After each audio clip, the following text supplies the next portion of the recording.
તો અમદાવાદમાં વટવા વોર્ડ 47માં કોંગ્રેસ કાર્યકર આફરીદી પઠાણનું નિવેદન સામે આવ્યું છે, જેમાં જનતાની સમસ્યા પોતાના ખર્ચે દૂર કરવાની જાહેરાત કરાઈ છે। તો આફરીદી પઠાણે જણાવ્યું છે કે મને કોઈ બજેટની જરૂર નથી, જનતાને એક મોકો આપી ભરોસો રાખવાની અપીલ કરાઈ છે। તો સમસ્યાઓના ઝડપી નિરાકરણનો વિશ્વાસ વ્યક્ત કર્યો છે। बेशक मैंने ये कहा था, मैं हर स्पीच में ये कहता हूँ कि मुझे मेरी आवाम का काम करना है, मुझे मेरे लोगों का काम करना है।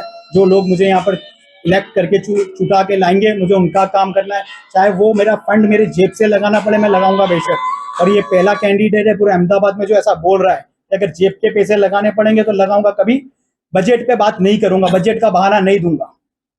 आपके कोई ऐसे लीडर जो रैली में, सभाओं में, अब जो है चुनाव का असल जो मकसद है वो सभा होगा, लोगों को जोड़ा जाएगा। इन सभाओं में क्या आपके कोई लीडर ये कह पाएंगे कि AIMIM सच में पीडी में वो इसलिए साबित हो रही है कि यहाँ पर पूरी पैनल ना उतारकर दो ही कैंडिडेट को उतारकर आपको जो है डैमेज कर रही है, ऐसा कोई कह पाएंगे आप? जी बेशक कह पाएंगे। मेरे सारे लीडर जो आएंगे कांग्रेस से, जो प्रचार करेंगे मेरे लिए, वो बेशक ये बात रखेंगे, ये मुद्दा रखेंगे। और वो जनता को दिखता है